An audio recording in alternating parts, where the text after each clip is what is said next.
ಶಾಸಕರಿಗೆ ಅಧಿಕಾರಿಗಳು ಗೌರವ ಕೊಡುತ್ತಿಲ್ಲ. ಮೊದಲು ಶಾಸಕರಿಗೆ ಗೌರವ ಕೊಡುವುದನ್ನು ಕಲಿಯಿರಿ ಎಂದು ಶಾಸಕ ಬಿಪಿ ಹರೀಶ್ ಆಕ್ರೋಶ ವ್ಯಕ್ತಪಡಿಸಿದರು. ಹರಿಹರ ಪಟ್ಟಣದ ತಾಲೂಕು ಪಂಚಾಯಿತಿ ಆವರಣದಲ್ಲಿ ಹಮ್ಮಿಕೊಂಡಿದ್ದ ಸಾಮಾನ್ಯ ಸಭೆಯಲ್ಲಿ ಪಾಲ್ಗೊಂಡು ಮಾತನಾಡಿದ ಅವರು, ಯಾವುದೇ ಕಾಮಗಾರಿ ಉದ್ಘಾಟನೆ, ಶಂಕುಸ್ಥಾಪನೆಗೆ ಸಂಸದರ ದಿನಾಂಕ ನಿಗದಿ ಮಾಡಿದ ನಂತರ ಶಾಸಕರಿಗೆ ಅಧಿಕಾರಿಗಳು ತಿಳಿಸುತ್ತಾರೆ. ಅಧಿಕಾರಿಗಳು ಸ್ಥಳೀಯ ಶಾಸಕರನ್ನು ಪರಿಗಣನೆ ತೆಗೆದುಕೊಳ್ಳದೆ ನಿರ್ಲಕ್ಷ್ಯ ವಹಿಸುತ್ತಿದ್ದಾರೆಂದು ಕಿಡಿಕಾರಿದರು. ಸಚಿವರ ದಿನಾಂಕ ತೆಗೆದುಕೊಳ್ಳಲಿ ನಾವು ಸಹಕರಿಸುತ್ತೇವೆ, ಆದರೆ ಸಂಸದರ ದಿನಾಂಕ ಸಿಗಲಿಲ್ಲ ಎಂದು ಕಾರ್ಯಕ್ರಮ ಮುಂದೂಡುತ್ತಿದ್ದಾರೆ. ಅಷ್ಟೇ ಅಲ್ಲದೆ ಸ್ಥಳೀಯ ಶಾಸಕರನ್ನ ಪರಿಗಣನೆಗೆ ತೆಗೆದುಕೊಂಡಿಲ್ಲ ಎಂದರೆ ಹೇಗೆ ಎಂದರು. ನಿಮ್ಮ ಕೆಲಸದ ಸಮಯ ಮುಗಿದ ಮೇಲೆ ಅವರ ಮನೆಗೆ ಹೋಗಿ ಕಸ ಹೊಡಿರಿ, ಇಲ್ಲಿ ರಾಜಕೀಯ ಮಾಡ್ತೀರಾ ಎಂದು ಅಧಿಕಾರಿಗಳಿಗೆ ಶಾಸಕರು ತರಾಟೆ ತೆಗೆದುಕೊಂಡರು.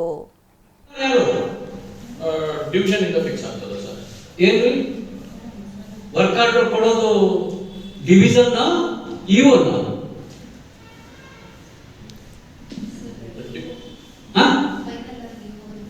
ಇಒ ಕಂಡ್ರಿ ಕೊಡೋದು. ಇಒ ಕೊಟ್ಟಿದ್ನ ಮಾಡ್ಬೇಕಷ್ಟೇ ನಿಮ್ ಕೆಲಸ. ಡಿವಿಷನ್ ಅಪ್ರೂವ್ ಆಗಿ ಅದು ಬೇಕಾದಿರ್ಲಿ, ಏಜೆನ್ಸಿ ಫಿಕ್ಸ್ ಮಾಡಿ ವರ್ಕ್ ಆರ್ಡರ್ ಕೊಡೋದು ಇಒ. ಹೌದು ಸರ್, ಪ್ರಪೋಸಲ್ಸ್ ನಮ್ಮಿಂದ ಸಬ್ಮಿಟ್ ಆಗಬೇಕಾಗ್ತದೆ ಸರ್. ಯಾರು ಏಜೆನ್ಸಿನೂ ಫಿಕ್ಸ್ ಮಾಡೋದು ಇವರು. ನೀವು ಪ್ರಪೋಸಲ್ ಎಸ್ಟಿಮೇಷನ್ ಏನಿದೆ ಟೆಕ್ನಿಕಲ್ ನೀವು ಮಾಡಬೇಕು. ಹೌದು ಸರ್, ಏಜೆನ್ಸಿ ಫಿಕ್ಸ್ ಮಾಡೋದು ಇವು ಅವರು. ಅಲ್ಲಿ ಹೋಗ್ಬಿಟ್ಟು ಊರಿಗೆ ಹೋಗ್ಬಿಟ್ಟು ಇದು ಕಾಂಗ್ರೆಸ್ ಇದು ಬಿಜೆಪಿದು ಅಂತ ಹೇಳ್ತೀರ ನೀವು ಇಂಜಿನಿಯರ್ ಆಗಿ?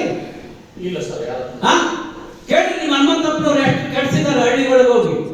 ಅವರಿಗಾಗಿ ಅಧಿಕಾರ ಕೊಟ್ಟಿದ್ದು, ಅವ್ರಿಗೆ ಅಧಿಕಾರ ಕೊಟ್ಟು ನೀವು ರಜಾಕ್ ಹೋಗ್ತೀರಾ ಸರ್? ರಜಾಕ್ ಹೋಗಿಲ್ಲ. ಒಂದು ಮಾತು ಹೇಳ್ತೀನಿ ಕೇಳಿ, ಯಾರೇ ಕಾಂಗ್ರೆಸ್ ಇರ್ಬೋದು ಬಿಜೆಪಿ ಇರ್ಬೋದು, ವಿಶೇಷ ಅನುದಾನ ತರಲಿ ತಾಕತ್ತಿದ್ರು ಅವ್ರಿಗೆ. ಪಾಪರಾಗಿದೆ ಸರ್ಕಾರ. ಬಿಜೆಪಿ ಸರ್ಕಾರ ಇದ್ದಾಗ ನಾವು ವಿರೋಧ ಪಕ್ಷದಲ್ಲಿ ಇದ್ವಿ, ವಿಶೇಷ ಅನುದಾನ ತಂದ್ಬಿಟ್ಟು ಇಲ್ಲಿ ಕೆಲಸ ಮಾಡಿಸಿದ್ವಿ. ಶಾಸಕರಿಗೆ ಇರ್ಬೇಕಾದಂತ ಗೌರವ ಅವ್ರಿಗೆ ಕೊಟ್ವಿ. ಇವರಿಗೆ ವಿಶೇಷ ಅನುದಾನ ತರೋ ಶಕ್ತಿ ಇಲ್ಲ. ಸರ್ಕಾರ ಪಾಪರಾಗಿದೆ. ಈಗ ಇರ್ತಕ್ಕಂಥದ್ರಲ್ಲಿ ಅಡ್ಮಿನಿಸ್ಟ್ರೇಷನ್ ಅಲ್ಲಿ ಕಾಂಗ್ರೆಸ್ ಬಿಜೆಪಿ ಅಂತೇಳಿ MLA ಅಗೌರವ ಮಾಡ್ತಾರೆ ನೀವು. ಸರ್, ನನ್ನ ಕಡೆಯಿಂದ ಯಾವುದೇ ನೀವೆಲ್ಲ ನಿಮ್ ಹನುಮಂತಪ್ಪನವರು ನೀವು ರಜಾಕ್ ಅವ್ರಿಗೆ ಕೊಟ್ಟು ಹೋಗಿದ್ದೀರ. ಅವರೇ ಏಜೆನ್ಸಿ ಹೋಗಿ ನೀನು ಅಂತ ಹೇಳಲಿಕ್ಕೆ ಅವ್ರಿಗೆ ಏನ್ ಅಧಿಕಾರ ಇದೆ ಊರಲ್ಲಿ ಹೋಗಿ ಹೇಳಲಿಕ್ಕೆ? ಸರ್, ನಾನು ರೆಕಾರ್ಡ್ ಮಾಡ್ಕೊಂಡಿದ್ದಾರೆ ಮಾತಾಡಿದ್ದನ್ನ.